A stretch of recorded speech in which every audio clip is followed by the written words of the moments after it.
Now, motorcycle racing has become a lot more high profile over the last few years. Sky TV's come along and it's also on terrestrial TV a lot more. But those motorcycle enthusiasts out there will probably recognise the names of the great Agostini, Mike Hailwood, John Surtees and of course Jeff Duke and Barry Sheene.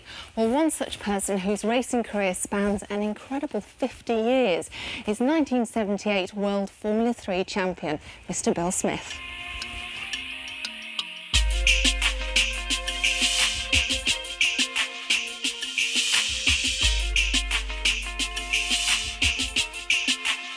Now, Bill, obviously quite an amazing career over 50 years. I know you did the TT last year. You must have some amazing memories and highlights over those years. What stands out?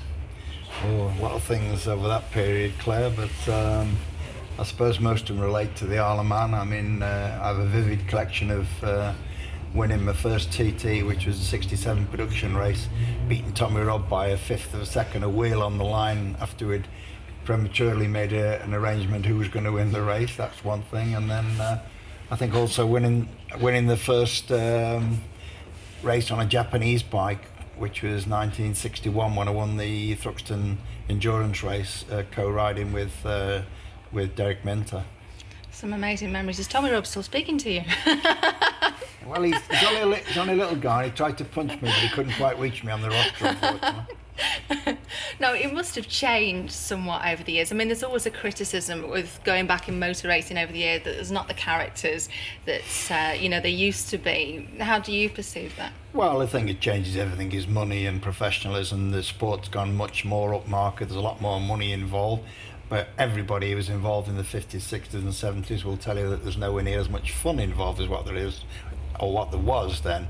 I mean, when Mike Hailwood was in his peak here, after the Grand Prix, he used to take all the riders out on the beer and we used to have a fabulous time in the paddock, whereas you don't see that when the modern riders, they depart into the motor homes and they don't talk to each other in some cases. How do the bikes compare from when you first started racing to what they are now? The first bike I raced was a 350 BSA Gold Star, and it was probably due for it just to do about 100 mile an hour, whereas the little 400 I raced last year was doing 143 mile an hour through the speed trap.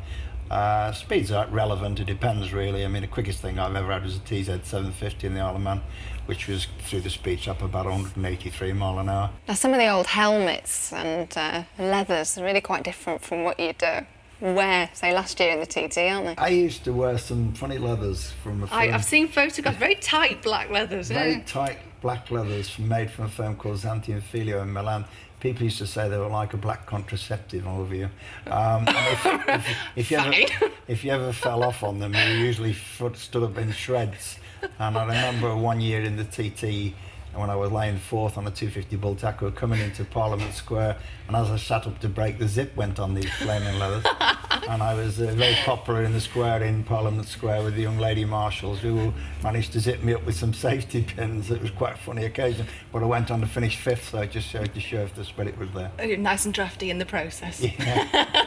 Now, obviously in those 50 years, you're still here and everything, but you must have had a fair few bumps. Yeah, I had a few shares of accidents, but I used to say I had more accidents playing football than racing a motorbike until 82 when I had a really bad one in the Isle of Man when a gearbox nipped up just past Fogarty going into Ballaugh Bridge, and I finished up in a dangerous state for 3 weeks in Nobles with my back broken, my legs and arms broken, pelvis broken, kidneys stopped working, etc.